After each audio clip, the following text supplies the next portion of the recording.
there was an option to intern with the casting department of Sony TV, and I managed to get that gig. So I came out here for 3 months. It was pilot season of 2010. So absolutely thrown straight head over heels into the fire. Welcome to my question show, where I ask questions to the person on my show. And today we have Josh Ropiequet. Am I saying that right? You are. All right. Member of the Casting Society of America. Josh has been casting film and TV for 10 years, and he's currently working with Junie Lowry Johnson and Libby Goldstein. Some of his associate credits include Messiah, The Umbrella Academy, Truth Be Told, Deadwood, 20s, Brave New World, 7 Seconds, Rectify, and The Killing. Upcoming projects he has is Light Years, which will be on Amazon, and Home Economics on ABC. So that is very impressive. Josh, I would love to know where you're from and how did you come into a life in the arts? Well, I'm from Chicago and the suburbs originally. I was born in the city on the far north side, lived there until we were 6, and then moved to the North Shore. And I grew up there and went to Northwestern, so I was stuck near home for college. I was a theater major in college, and the inspiration for that was, my parents were definitely wanted to make sure I was exposed to the arts from a young age. So I got to start seeing musicals when I was little. I think we saw Joseph in the Amazing Technicolor Dreamcoat 5 times. I don't know if I needed to see it that many times, but we did. But it was really I actually saw Ragtime, I can't remember if it was the pre-Broadway or the national tour, but watching the actors up on stage and their performances and their joy and all the heart they were putting into it was what made me want to get into theater. So hence I started doing theater in high school, acted in a few musicals, a few plays, worked on the crew for a couple things, and then went and did a theater major degree at Northwestern. While I was at Northwestern, I continued acting, but I was also dabbling in other things. I was looking at costume design, stage management for a brief ill-advised foray. Don't recommend it for people unless you're really into organization. Yeah. And directing a little bit. And one of the things that Northwestern's offers, or at least at the time they did, to its theater majors is an elective quarter, your winter quarter of senior year, where you're not working with your usual acting teacher if you don't want to. It's like a specialized topic quarter. And one of the options was to go and do an internship out in Los Angeles related to the entertainment industry, and also take acting classes with a professor emeritus that they have out here. I've been a Chicago boy for a really long time, and I was kind of looking for a change of pace and wanted to see what LA was like, what the TV and film world was like, and I didn't have much exposure to that side of things. There was an option to intern with the casting department of Sony TV, and I managed to get that gig. So I came out here for 3 months. It was pilot season of 2010. So absolutely thrown straight head over heels into the fire. Yeah. Basically felt like an assistant to 2 executives during the height of network pilot season, and was really just overjoyed to see the side of things. And I'd been thinking that I was going to maybe use it as an actor to get into acting better and knowing what they're looking for on the other side of the table better, and discovered I instead loved seeing everybody work with actors instead, and seeing how casts come together and how an actor can really embody a part when working with casting, and the images of seeing the pilot cast come together really excited me. So I went back to Northwestern to finish up one last quarter, which was very jarring, and then I booked it out here 2 weeks after graduation, and have just been working and casting ever since. Wow. So you really made the jump. Mm-hmm. Wow. So yeah, I'd love to actually talk a little bit more about that. When you first made the full commitment move to Los Angeles, what were those first few years like? Was it difficult adapting, making friends, social life, balancing work and social? What was that all like for you? It was, I mean, my friend groups have sort of shifted and changed and expanded over the past decade, obviously, but I did know a few people who were already out here. One of my best friends from since I was 10 lives out here. Her family is here and she lives here. So I started making friends with her friends pretty quickly. Cool. And it just sort of expanded from there and expanded like into like people that I became friends with through like work, social friends, and it wasn't that difficult for me at the time. It was just sort of finding my people in a way. Yeah. I got another question for you. This is a fun one. You are a self-proclaimed gay geek, and I'm curious, what is it that makes you a geek, and what are you currently nerding out on? Well, I am pretty all over the map. I'm obsessed. I'm a big science fiction and fantasy person. Always have been. I have 5 tattoos, and all of them are related to sci-fi fantasy in one form or another. I have a Game of Thrones tattoo. Nice. I have a Lock and Key tattoo. I have a Hannibal related tattoo. I have a unicorn. I have a tattoo related to, that's an image from the show Fringe. If you've seen that was one of my favorites from a while ago. So I'm a big comic book nerd in the fantasy and sci-fi world as well. I love anime. So I'm kind of all over the map on that front. Battlestar Galactica is one of my favorite shows of all time. I'm obsessed with The Expanse right now, which is currently airing its 5th season. I'm also playing this mobile game called Genshin Impact that is like a really delightful anime style. The animation is anime style. Sort of open world game that feels a little bit like Breath of the Wild in certain ways, which is another big thing of mine. I've been a Legend of Zelda fan since I was a child. So yeah. Very kind cool. Of all over the geek map. So yeah, you fit the whole spectrum of it. Fair amount, yeah. What are some of your favorite shows from 2020, and anything stick out to you from that whole year? I mean, I watched I don't know about way too much television. We all needed the distraction this last year, and it just kept happening. It's a little bit of self-promotion, I guess, but one of my favorite shows of last year was 20s, which I do work on, but it's also really, I think, sort of underrated, wonderful little indie comedy that Lena Waithe created, sort of semi-autobiographical in its own way. Yeah. Now, did you cast JoJo Gibbs? We did. Yeah. That's cool. Still a part of this community called Broken Barriers, and they're like, the advocates for diversity, and they do live events. And one of the first ones that I went to, JoJo was the stand-up comedian, and she's hilarious. Incredible. Her personality just shines through that character so much. I mean, a lot of it is coming from JoJo, I think, in terms of the voice that she brings to Hattie. So that was one of my favorites. What else did I watch this past? I watched a lot of animation also. I got very into Star versus the Forces of Evil, which was a Disney show that ran for 4 seasons. Trying to think of what else I watched. And let me just refer to the list of, I did one of those things where I kept track, trying to at least. I got through all of Killing Eve and Fleabag. Those were nice. All incredible. The Great was fucking hilarious. I unabashedly love The Great. I thought it was a really good not adaptation, but a really interesting contemporary take on a period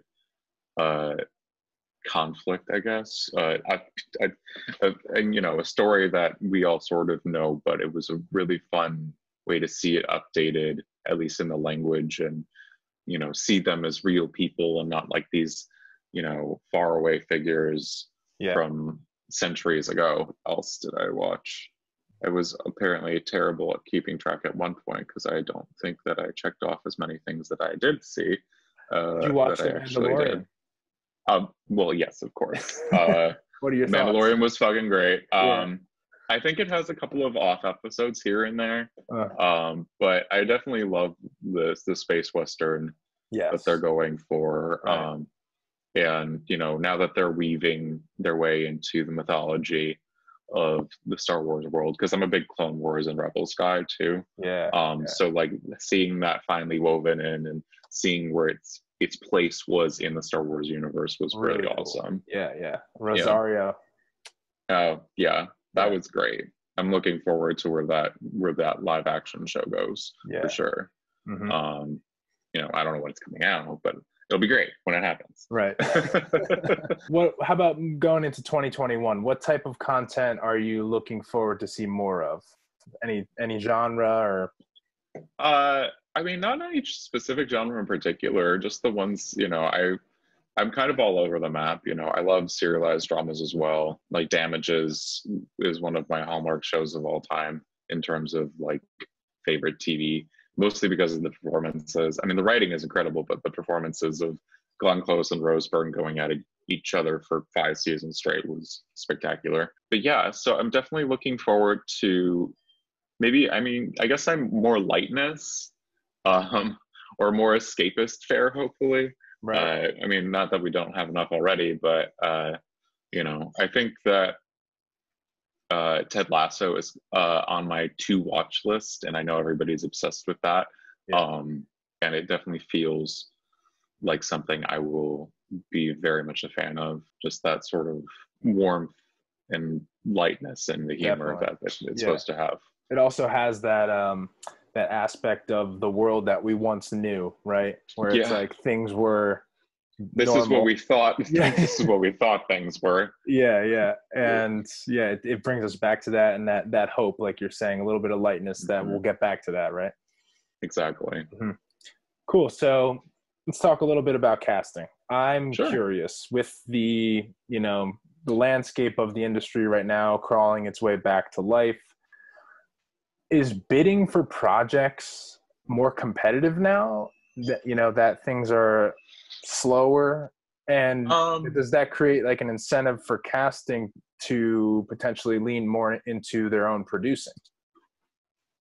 Oh, well, I mean, we haven't gotten in. I mean, we certainly sometimes act like producers on our shows, depending on the other, you know, processes involved and how much, you know, we push things. But it's not, we don't produce our own content. That's definitely not something that we are looking to do because there's enough on our plate already. Yep. Just navigating things as casting offices. I don't know that it's more competitive. You know, I'm not really sure where things stand just in terms. I feel like it's probably the same as always. Like there's always there are new casting offices that have come into the fold, certainly. And I know that they're out there trying to get gigs just as much as the rest of us. So I think it's just as competitive as it always was, especially the higher profile projects, you know, the big streaming things, the big HBO marquee shows, FX, Showtime, you know, the higher profile the project, the more competitive things feel, at least to me. Yeah. You know, but it's similar to you guys. Like, you know, we have to get gigs just like you. Yeah. We are project to project. So that's right. So speaking of us actors, we are an interesting breed of people, as I'm sure you know. Yes. But you love us, right? But sometimes the way I see it is that actors can be unaware of certain details that can like make or break them when an opportunity shows up, right? Mm-hmm. So what I wanted to ask you is, do you have 3 to 5 just quick tips for actors going into 2021, whether it be, you know, self-tape setup, mindset, networking classes, technical stuff when it comes to breakdowns? Like if you had to pick 3 to 5 things, what do you have for us?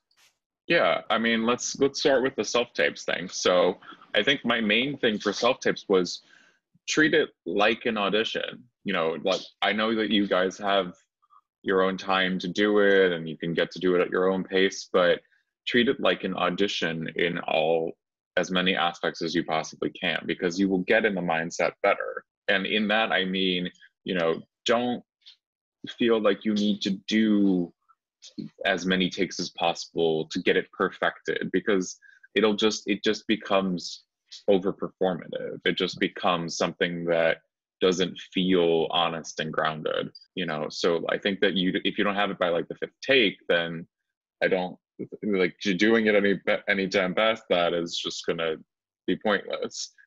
Even, you know, especially with longer material, if you're doing more than 3 takes, even for that, it's just gonna wear you down. Another thing that I would say is keep getting stuff of yours out there, like no matter how it is, like, you know, like for example, like what Richard is doing right now with his question show, you know, keep putting content out there, whether it's self-produced or, you know, making a little Zoom web series with somebody, or make sure that you keep on getting your face out there on social media. As much as I hate social media and people saying that they take it into account, I don't take it into account. I'm not counting your followers. I'm not telling anyone your follower count. That's not my position on it, but other people do. And also other people higher above me are potentially looking at your social media. So just keep that in mind, and keep in mind what you're putting out there. I guess another thing is, I'm just going to do another thing on self-tapes. Like, so if you give yourself too much time, I think that you're only going to self-sabotage, you know. So find the character, do the work, put in the work. But if there is a deadline, you know, A, do it before the deadline, but B, do it sooner rather than later. You know, like get it out of your system. You know, I think that there are offices that are probably sending tapes in batches. You know, so if they have a solid first batch of tapes, like even halfway until the deadline is done, then they might send it then, or something like that. Yeah, I think, you know, try it once and then step away from it and then come back to it. You know, go through that whole process of, you know, rewatching it and seeing like, okay, what do I feel like I'm doing wrong or doing differently? Oh, another thing is that don't get stuck in a chair if you can, you know, unless the scene really calls for it. Do your stuff standing, because you'll just feel the physicality of it more. Right. You'll feel it in your body. You know, you won't overact with your face as much. It won't result in more eyebrow acting, so to speak. Yep. So yeah, it's just making sure that you do everything you possibly can to feel comfortable and grounded and natural and honest in the character and where you're going with it. Especially physicality is so important there. I love that. Yeah. So really dig into your prep, right? And just go and bang it out, so to speak, right? Exactly. So to speak. I like that though, because it really gives it that more of a, like you said, like a real audition, and in a way, like a theater, like preparation. You're not going to go do 10 takes. You're going to go do 1, maybe 2. Right. And that's it. And like, think like how we're doing it in the room too. It's like, okay, you know, that was great. Or, all right, here's a little bit of a note, or here's something you didn't think about the character before, and do it again. That's it. Like, we're not running it into the ground in the room either. Right. LA, it's a lot different now than it was, right? Just a year ago. What are some of the activities that you enjoy outside of work that help you with your well-being? Well, with things the way they are right now, there's not a lot of outdoor activities necessarily, but I do enjoy hiking. You know, it helps clear the head, helps get to be out in nature and take in the fresh air. In normal times, I would be big on going to restaurants and trying out new places. Obviously can't do that as much right now, but I have been trying to do delivery from like places that are new or exciting or look particularly interesting. I'm a big foodie, so that's something. Yeah, I've just been reading, playing video games, and watching television a lot. Those are the main activities really that are keeping me sane throughout this. So we all have our process, right? So last question. What's your favorite? Coffee, tea, or any other delicious beverage? I'm a big coffee drinker. I have to have my cup in the morning. But I also love tea. I don't drink it as much recently, but I've got a whole shelf of different kinds of tea just because I love what you can, like the different flavors that and like smells and everything that come with all the different varieties of tea. People get really, some companies get really creative with what they put in a brew, and it gets really, really cool. Like coffee is delicious, don't get me wrong, but it's not. At the end of the day, it's still all from coffee beans. And tea, there's all sorts of different things that you can put in the infusion, and that's really cool. Yeah. I'm also a big red wine person. Bourbon, you know. Whiskey sours. Oh yeah, yeah. Nice, If I nice. can manage it. Yeah. Yeah, I this year I gave up coffee at the beginning of the year. I was a big coffee person. And it was just like something about it being very acidic for me. So I It made the can, switch. Yeah. And now yeah. I'm doing tea, but I'm also doing like I don't know if you've heard of these like mushroom cacao drinks. Is that the chaga? Kind of, yeah. It's like chaga, reishi, lion's mane, and they infuse it into like it's basically a hot chocolate, but it's got all these like mushrooms in there that are good for you. So All right. I've been messing around with those. So far, so good. Yeah. Yeah. Yeah, some of the coffee places in LA that I go to have like the chaga lattes or the chaga chinos now, and I try those out. They're pretty good. Doesn't have the same help for getting me ready for the day that coffee has, Right. that I rely on for Yep. now. I But know. That's been the hardest thing. It's like I need yeah, that instantaneous kind of like that boom. oomph. Here we go. Exactly. Josh, thank you so much for being on my question show. Looking Of forward to course. potentially meeting you in real life one day. Fingers crossed. All right, until next time. Thank you so much. Until next time. Thanks, Richard.